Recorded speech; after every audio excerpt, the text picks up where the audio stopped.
Have I ever told you about my mom? She was like a ray of sunshine. Everybody loved her at work. People called her the smiling lady because she always seemed to be happy no matter what was going on. Mom always believed in me. Mom was my biggest fan. Before Cupcake took that spot, of course.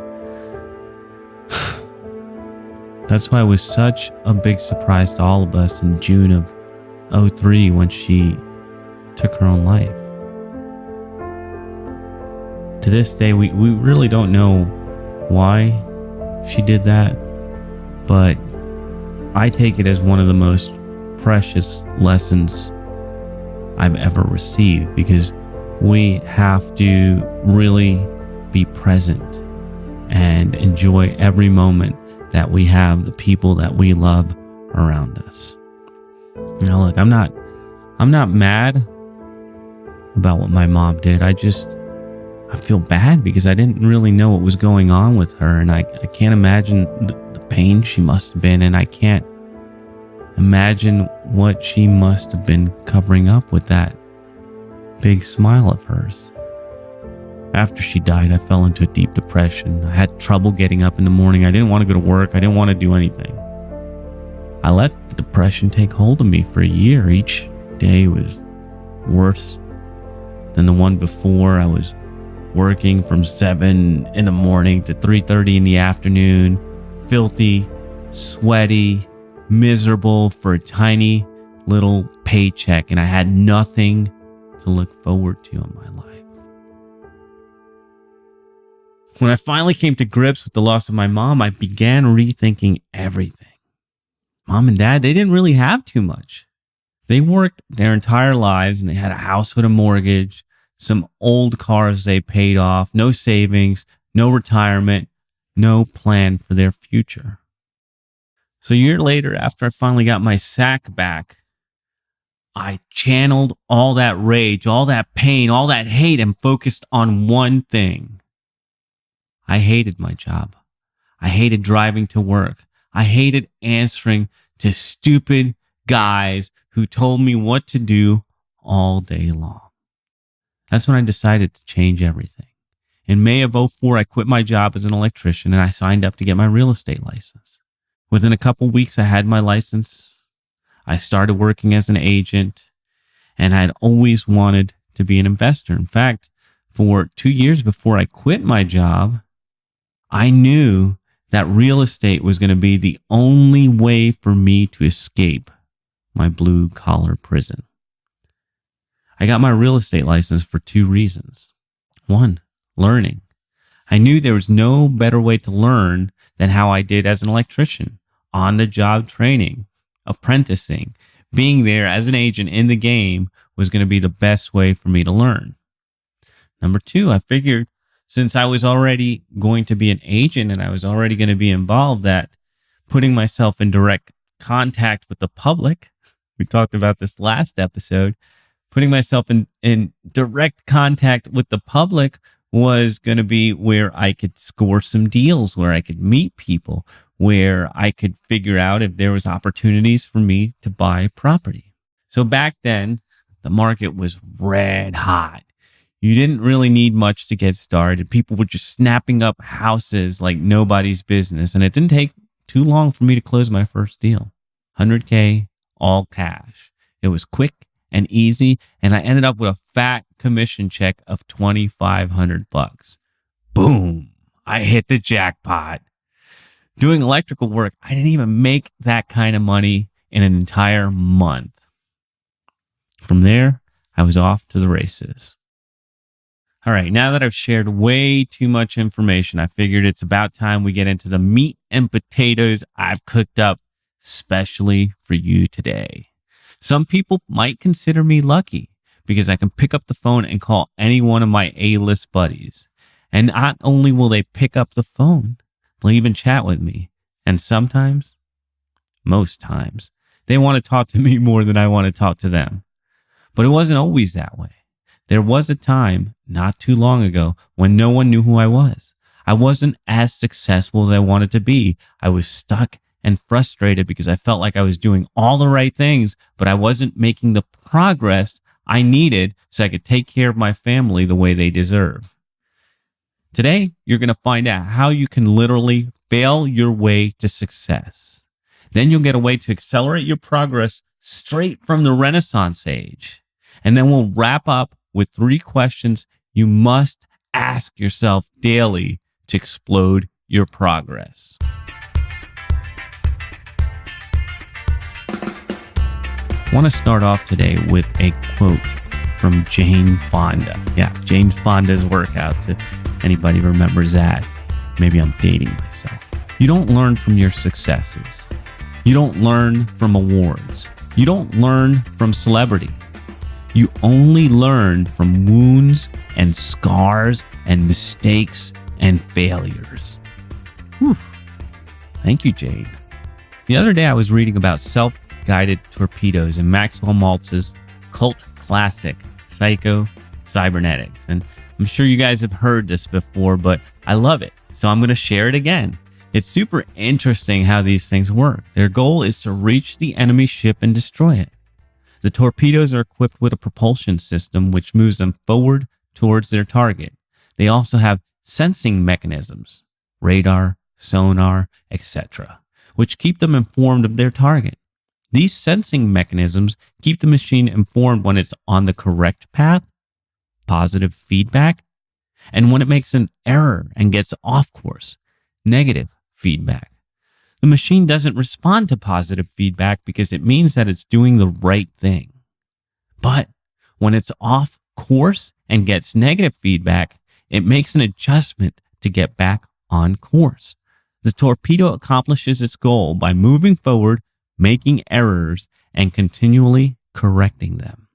Most people are afraid of failure, so they don't do anything. But I know you're not one of those suckers, otherwise you wouldn't be listening to these words right now. The lesson here is simple. Action will result in failure. Course correct to get back on track and you'll reach your target. When I got out of high school, I got a job as an electrician's apprentice. The first day they paired me up with a journeyman electrician from Boston named Doug. He'd been working in the field for over 20 years. This guy really knew his stuff.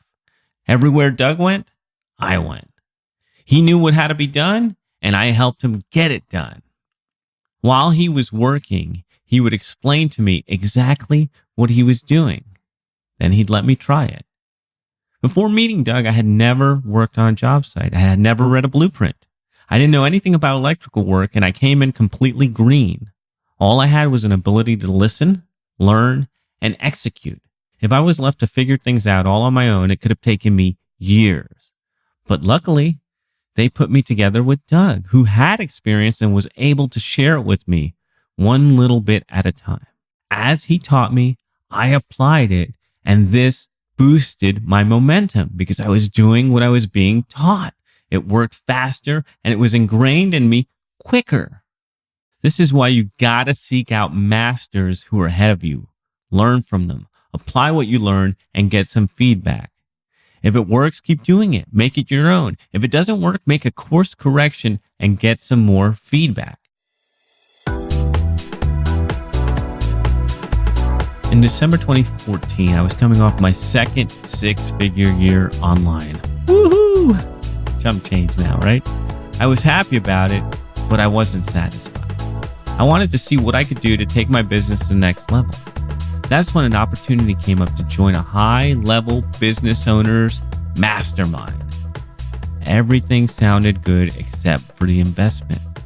It was more money than I had ever invested in myself before. Not to mention, the quarterly retreats were in Texas and lasted 3 days at a posh hotel, which also added to the investment I was making to join the group. It was crazy, and I really don't know how I had the courage to do it.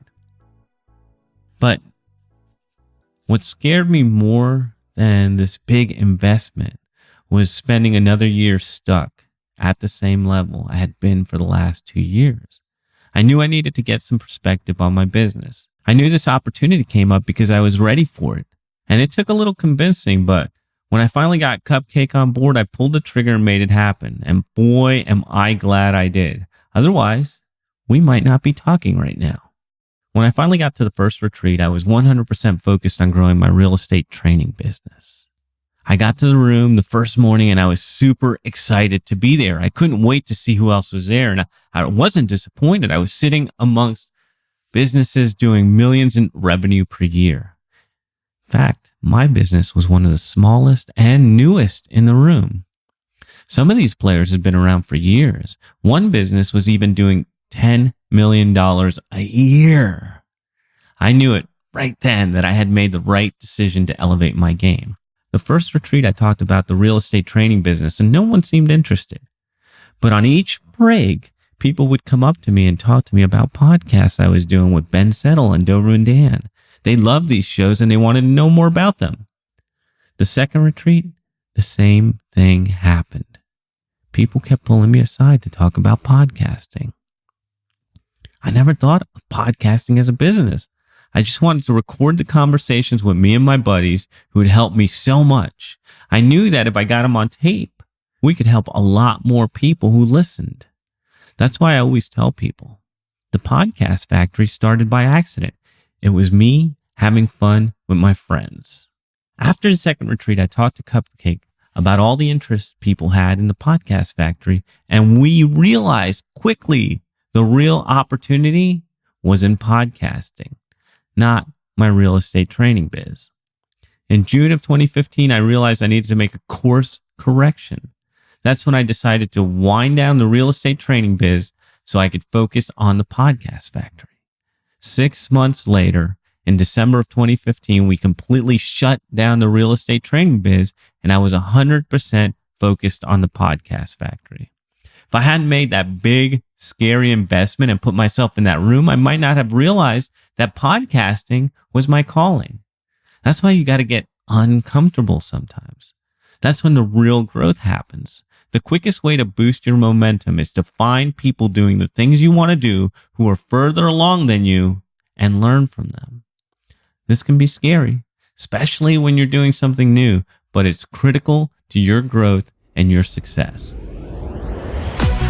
All right, so listen, gotta pay the bills. So here is a quick advertisement for your ears that I think you're gonna find useful. How would you like to spend more time with your family and less time on your business? Before anyone chooses to do business with you, they need to know one important thing. Can I trust you? The only problem is building trust can take forever.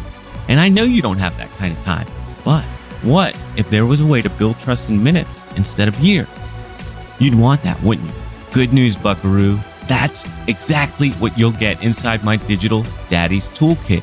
It's got my top 3 speed influence tools to make you a trusted expert in any market quickly. Go to daddysworking.com/DDT to grab your copy today. If you're antisocial like me, this might be pretty difficult for you. Look, I'm not into hanging out in groups and being a part of the crowd. For some reason, being in big groups of people is draining to me. It's a lot of work to be on. I'm doing air quotes here. It's a lot of work to be on all the time. But like I said before, you have to get out of your comfort zone when you want to grow. That's why you gotta listen to this next section with an open mind. You want to know the fastest way to spread a fire? Pour some gas on it. Gasoline is known as an accelerant because it speeds up the spread of fire. You want a fast way to accelerate your progress? Then keep listening. In Talent Code, greatness isn't born, it's grown. Author Daniel Coyle talks about the Renaissance period, where there were massive shifts in the way people thought, in the way they created art, in the way they looked at math, science, and history. Here's what I found when I Googled Renaissance period. The Renaissance period started in Italy around 1300 and lasted all the way to 1700. The Renaissance was a rebirth in a second sense. It was a rebirth of classical learning and rediscovery of ancient Rome and Greece. Renaissance artists and scholars look back to the classic past. They deliberately rejected the scholarship and religious thought of the Middle Ages. In his book, Coyle describes Florence, Italy as a modest-sized city, population 70,000, which, in the space of a few generations, produced a concentration of artistic brilliance that has gone unmatched in history. But why did this period in time have such a big impact on the world? Why were these Italians so special? Part of it was the brilliant people like Leonardo da Vinci who lived back then. But the other part was how they passed knowledge and experience from the masters to their students. This practice goes back even further. In medieval times, craftsmen formed craft guilds. These guilds offered training in a craft. A master craftsman would take on several apprentices and train them in his area of expertise. He would pass down his years of experience to his apprentice and then allow them to get their hands dirty with real-world experiential practice. In the last section, we talked about boosting your momentum by getting a master to share his craft with you. To accelerate your growth, the next natural move is to join a guild. Today, they're not called guilds, though. Instead, we refer to them as masterminds. Much like the mastermind I joined, which led me to realize that podcasting was my true calling. But why does this work? Here's a quick quote from Warren Buffett. It's good to learn from your mistakes. It's better to learn from others' mistakes. In my experience, there are several important reasons why this works. First and most obvious is learning from a master. He has made the mistakes and he can help you avoid the most common ones.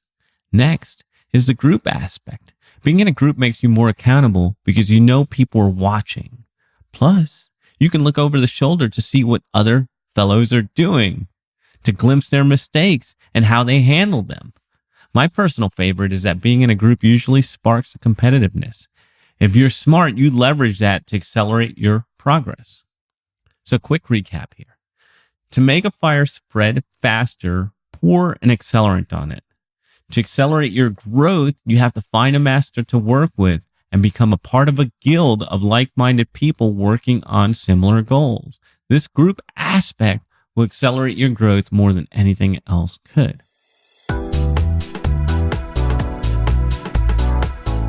Earlier, we talked about those self-guided torpedoes that find their way to their target by moving forward, getting negative feedback, and making course corrections until they hit the mark. Now, I'm going to show you a practical way to do this in your biz. But first, a story. I'm a big fan of Dan Sullivan and Strategic Coach, as you already know. I used to listen to him talk on podcasts and think, damn, I really want to be like this dude. But when I visited his site and I saw his program started at $10,000, I thought that was a lot of money, too much money. And it wasn't until after I joined that other mastermind I told you about that I realized $10K is just a drop in the bucket. That's why in 2016, I joined Strategic Coach. And I can tell you without a doubt, it's one of the best investments I have ever made. What I like most about Coach is they've been in business over 30 years. They have systems for everything. They're thinking of your questions before you have them because they've done this so many times with so many different businesses. Each quarter, I go in for a tune-up. There's always a new tool to help me move forward. One of the tools I introduced late last year was the Experience Transformer. If you're an entrepreneur, then you know that every problem is an opportunity. And that's what the Experience Transformer does. It turns problems into opportunities for growth. For some reason, I only used this tool in my quarterly meeting when I was instructed to. But recently, I was hanging out with some ballers who were doing over $400K per month, and they were talking about evaluating yourself daily. In that moment, a light bulb exploded into a million sharp little pieces stabbing into my brain, and I realized I could be using this tool daily to make course corrections. So here is a cool little tool that will work wonders for you. It'll help you make adjustments quickly in your biz. You add this to your daily routine and you'll be making better decisions consistently. I use this tool at the end of the day. I take 15 minutes to review my day, and I ask myself these 3 questions. What worked today? What didn't work today? What could I do differently?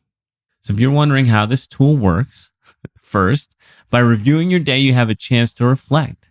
Then, by asking yourself what worked, you're giving yourself a little pat on the back, which ups your spirit.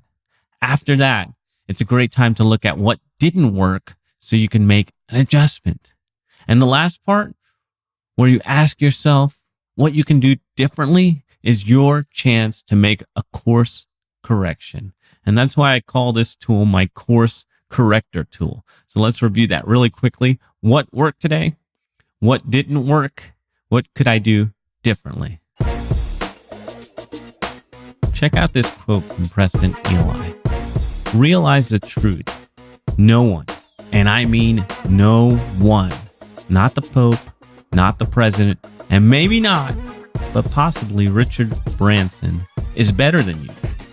They simply know something you don't know, believe something better than you are believing, and are doing something you are not doing. Those are all things you can change very easily. You want to know the difference between the players and the posers? The players play. The posers talk. If you're sitting around worrying about getting things 100% perfect, or you say you've got too much to do, or you believe that no one can do things as good as you are wrong. You're getting in your own way, and it's killing your progress. Remember that torpedo? It doesn't think its way to its target. It moves forward, gets feedback, course corrects, and blows stuff up. Positive feedback equals do nothing.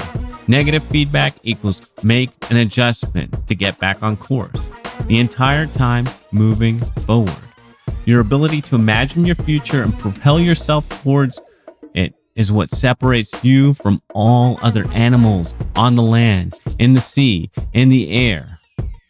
Your results, or lack of, are all on you. Make the choice to be awesome, and you will be. All right, so I know you're wondering what I've got in store for you, and I gotta get a little bit raunchy. Next week, we are penetrating the world of picking up clients. That's all for Daddy's Working. I'll be back in your earbuds next time. This is the podcastfactory.com.